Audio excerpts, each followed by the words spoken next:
2026-এর বিধানসভা নির্বাচন, রাজনীতির ময়দানে তুমুল লড়াই, আর তার কেন্দ্রবিন্দুতে একটি গুরুত্বপূর্ণ নাম শুভেন্দু অধিকারী।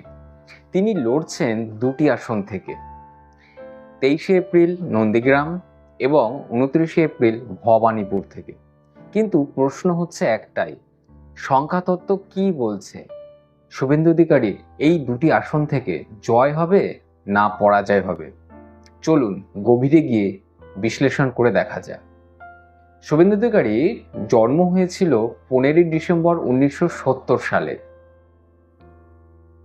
কি বলছে ওনার জন্ম তারিখ থেকে সংখ্যাতত্ত্ব ভিত্তি করে আলোচনা করি। জন্ম সংখ্যা ও ভাগ্য সংখ্যা যদি আমরা বিচার করি, দেখতে পাবো যে ওনার জন্ম তারিখটা 15 তারিখ, তার জন্ম সংখ্যা হচ্ছে 6।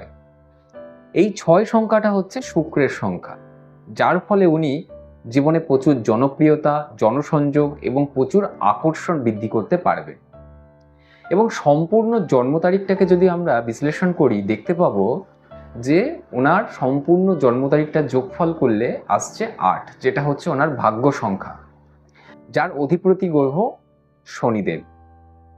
তার মানে ওনার জীবনে প্রচুর সংগ্রাম করতে হবে, উত্থান পতন জীবনে প্রচুর আসবে, দেরিতে হলেও উনি অনেক সাফল্য কিন্তু জীবনে পাবে রাজনীতিতে। 2026 সালটাকে আমরা যদি বিশ্লেষণ করে দেখি, 2026 সংখ্যাটা হচ্ছে রবির সংখ্যা, কারণ 2026 সালটাকে যোগ করলে আসছে 1, আর এই 1 সংখ্যা রবির সংখ্যা। রবি নেতৃত্ব, ক্ষমতা, কিন্তু অহংকার ও বিরোধী বাড়ায়। তাই শুভেন্দু অধিকারীর কাছে এই বছরটা যেমন নেতৃত্ব দেবে, যেমনি ক্ষমতা প্রদান করবে, তেমনি তার মধ্যে বিরোধিতা প্রচুর পরিমাণে বৃদ্ধি পাবে। এবার আমরা চলি পার্সোনাল নাম্বারে। পার্সোনাল নাম্বারটা কিভাবে তৈরি করা হয়? জন্ম তারিখ, জন্ম মাস এবং বর্তমান বছর, এই তিনটেকে যোগ করলে হয় পার্সোনাল নাম্বার। এই পার্সোনাল নাম্বার যোগ করলে আসছে ওনার 1, অর্থাৎ 1 মানে হচ্ছে রবির সংখ্যা। তার মানে উনি নতুন কিছু শুরু করা, লড়াই বা নেতৃত্ব এই বছরে উনি দিতে পারবেন। চলুন এবার দেখা যাক প্রথম যে লড়াইটা হবে নন্দীগ্রামে 23 এপ্রিল 2026, কি হবে ওনার জন্য, জয় না পরাজয়। সংখ্যাতত্ত্ব কি বলছে? সংখ্যাতত্ত্ব বলছে 23 এপ্রিল 2026 এটা সম্পূর্ণ যোগ করলে আসছে যোগফল 1, যেটা হচ্ছে রবির সংখ্যা। আমরা এর আগেই বলেছি ওনার ব্যক্তিগত বছরের সংখ্যা বা পার্সোনাল নাম্বার হচ্ছে 1, অর্থাৎ রবি। সেই দিনটিও যেরকম রবি, আর ব্যক্তিগত বছরটাও হচ্ছে রবি, তাই ডবল পাওয়ার একটা পাবে উনি রবির। এখানে তিনি নেতৃত্ব দিতে পারবে ভালো, আত্মবিশ্বাস এখানে প্রচণ্ড থাকবে এবং জয়ের প্রবল ইচ্ছাও থাকবে। আবার ওনার জন্ম তারিখটা যদি আমরা দেখি, ওনার জন্ম তারিখের প্রথম যে দিনটা ছিল সেটা হচ্ছে 15 সংখ্যা হচ্ছে শুক্রের। শুক্র কিন্তু এখানে ভালো ফল প্রদান করবে, অর্থাৎ নন্দীগ্রামে দেখা যাচ্ছে শুভেন্দু অধিকারী জয়ের সম্ভাবনা খুব বেশি, কারণ ইনি এখানে শক্ত ঘাঁটিতে এগিয়ে থাকবে।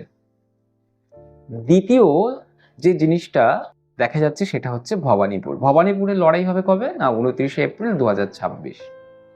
তারিখটাকে যদি আমরা বিশ্লেষণ করি, তাহলে পুরো তারিখটার যোগফল আসছে 7। 7 হচ্ছে কেতুর সংখ্যা। আর এই কেতু কিন্তু অনিশ্চয়তা, হঠাৎ পরিবর্তন, এগুলো কিন্তু দেখা যায়। আর ওনার পুরো জন্ম তারিখটাকে যদি আমরা যোগফল করি, তাহলে আমরা কি পেয়েছিলাম? 8। 8 হচ্ছে শনি।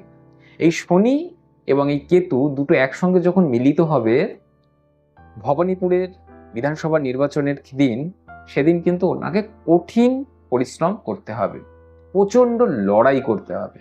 এখানে অনেক আবেগী হয়ে পড়বেন উনি, অনেক বিভ্রান্তি আসবে ওনার জীবনে এবং অপ্রত্যাশিত ফল হতে পারে। তবে সব দিক থেকে বিচার করলে দেখা যায় যে এই জায়গাটিতে উনি বেশ চ্যালেঞ্জের মুখোমুখি হবে এবং শেষ পর্যন্ত উনি হারের সম্মুখীন হতে পারে। লড়াই কিন্তু খুব বেশি, তাই খুব কাছাকাছি ফল আসার একটা সম্ভাবনা রয়েছে। দুই জায়গাতে কিন্তু একরকম ফল হবে না।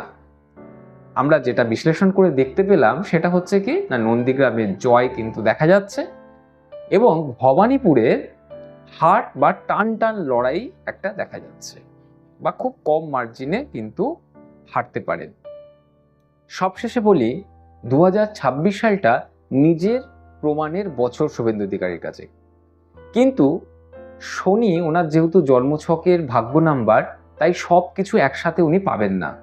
তাই এই সময়টা ওনাকে একটি আসনে জয় দেবে এবং অন্য একটি আসনে ব্যর্থতা দেবে। ভিডিওটি যদি ভালো লাগে তাহলে অবশ্যই লাইক, শেয়ার ও সাবস্ক্রাইব করুন। এমনই জ্যোতিষ ও সংখ্যাতত্ত্বের বিশ্লেষণ পেতে সাথে থাকুন। আজকে পর্যন্তই। ভালো থাকুন, সুস্থ থাকুন, আনন্দে থাকুন। নমস্কার।